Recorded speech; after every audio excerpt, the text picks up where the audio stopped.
আসসালামু আলাইকুম, সবাইকে শুভ সকাল। তো সবাই কেমন আছেন কমেন্ট করে জানাবেন।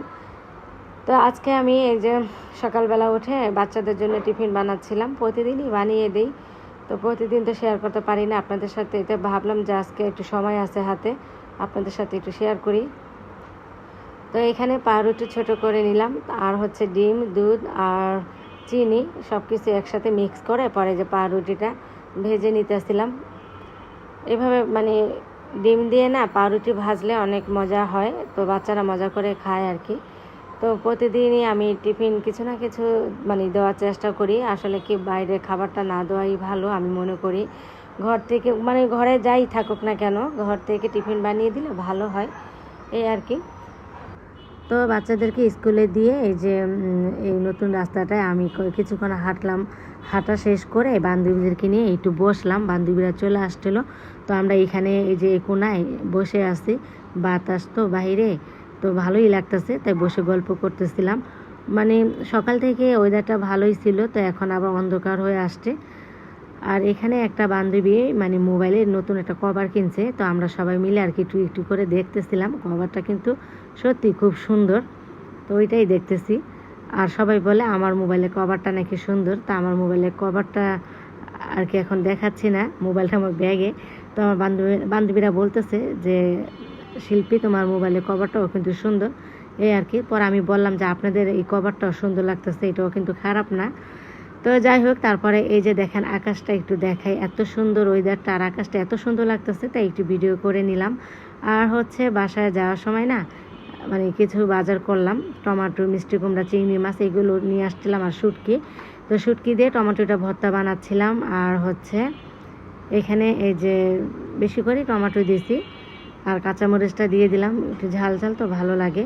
তারপর এখন বড়া বানাবো চিংড়ি মাছের, তাই এই যে ডালটা আমি সুন্দর করে আর কি ধুয়ে টুয়ে নিয়েছি। এখন আমি একটু ব্লেন্ডার করে নিব।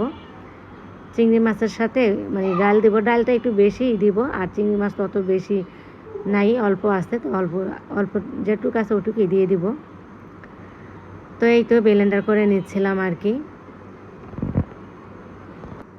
তারপরে এই তো ব্লেন্ডার করা শেষ, এখন আমি চিংড়ি মাছটা করে নিব।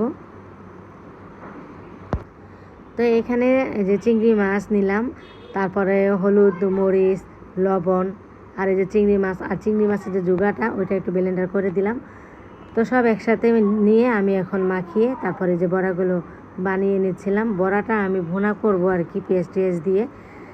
তো চিংড়ি মাছের বড়া, যেহেতু চিংড়ি মাছ কিন্তু বেশি হলে ভালো লাগে, তারপর আমার চিংড়ি মাছের বড়াটা খুবই ভালো লাগলো।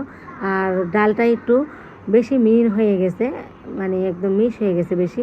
তো বড়া বানাতে গেলে না, চিংড়ি মাছের বড়া বানাতে গেলে বা ডালের বড়া, কিন্তু ডালটা একটু আদা ভাঙ্গা করলে ভালো হয়। বেশি একটা মিহিন হয়ে গেছে তো কেমন জানি, তারপরেও কিন্তু ভালোই লাগতেছে। তো আসলে ব্লেন্ডার করার সময় কত কিছুই মাথায় আমার না একটা জিনিস আর কি চিন্তা, সেটা হলো কি আমি একটা জিনিস আমার হারিয়ে গেছে, ওইটা খুঁজে পাচ্ছিলাম না, তো ওইটাই ভাবতেছিলাম, বুঝছেন। যেটা হারাইছে ওইটার দাম 6,000 টাকা, ওইটা এখন খুঁজে পাচ্ছি না, তাই ওইটা আমি পুরো ঘর খুঁজতেছি, আবার একটু কাজও করতেছি, এই আর কি অবস্থা। ওই টেনশন নিয়ে আমি কাজ করতেছি।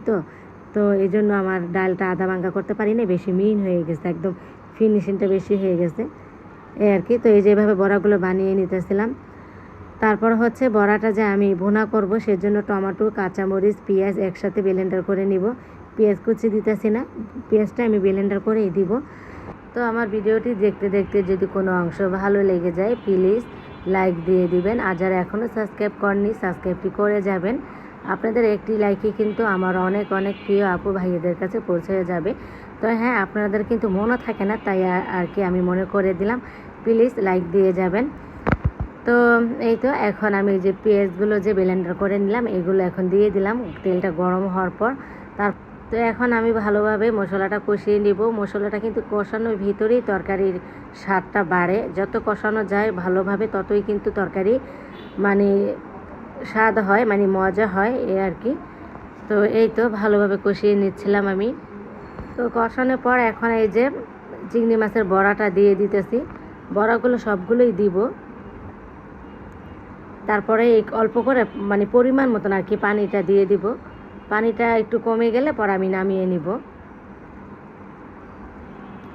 ভালোভাবে চিংড়ি মাছের বড়াগুলো সবই দিয়ে দিলাম, দিয়ে এখন আমি একটু নেড়ে চেড়ে এই যে পানিটা দিয়ে দিলাম। তারপর হচ্ছে পানিটা এত তো রাখা যাবে না, মানে শুকিয়ে ফেলবো পানিটা এই আর কি। তো এখন এই যে বলক চলে আসছে সুন্দর মতন, ঝোলটা কিন্তু শুকিয়ে গেছে। তারপর এখন আমি নামিয়ে নিব, ঠান্ডা হওয়ার পর কিন্তু একদম সমান সমান হয়ে যাবে। তো এখনই নামিয়ে নিব।